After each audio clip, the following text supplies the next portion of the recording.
Ciidamada booliiska ee Somaliland, gaar ahaan kuwa guud ee xarunta magaalada Hargeysa ee caasimadda Somaliland, ayaa soo qabtay ninkii gabadha yar ee 2 jirka ah oo abtiga u ahaa ku gowracay gudaha magaalada Hargeysa.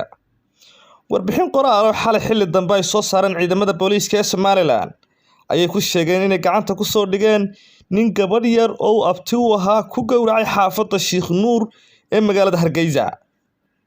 qoraal boolisku baahiyay xilli dambe xalay ayaa lagu yiri ciidanka booliiska Somaliland waxay gacanta ku soo dhigeen eedeysane Siciid Ismaaciil Xasan oo ku eedeysan inuu dilay gabadh yar oo lagu magacaabi jiray Nashaad Sakariya Xasan oo 2 jir ah.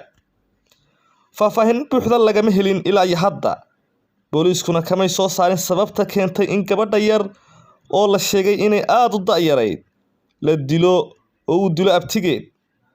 Wararka ayaa intaasi ku daraya in hooyada Nashaad dhashay ay wax caruuraba gabadhaasi yar ay ka haysatay. Ninkan ayaa ka baxsaday kadib markii uu dilka geystay, isla markaana ciidamada booliiska ayaa ku guuleystay in gacanta ay ku soo dhigaan eedeysanahan. Eedeysanahan ayaa waxa uu gabadha yar oo abtiga u yahay ee 2 jirka waxa uu ku dilay xaafadda Sheikh Nuur ee magaalada Hargeysa caasimadda Somaliland.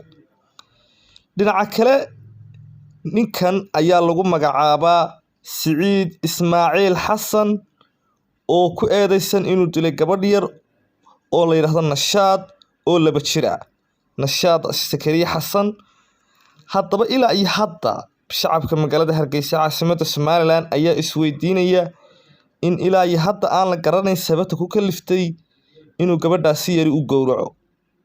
Haddaba wixii faahfaahin ka soo baxa kiiska gabadhan yar, wararkayga dambe ayaad kala socon doontaa annagoo isha ku hayna laamaha ammaanka, gaar ahaan ciidanka booliiska oo gacanta ku haya kiiskan.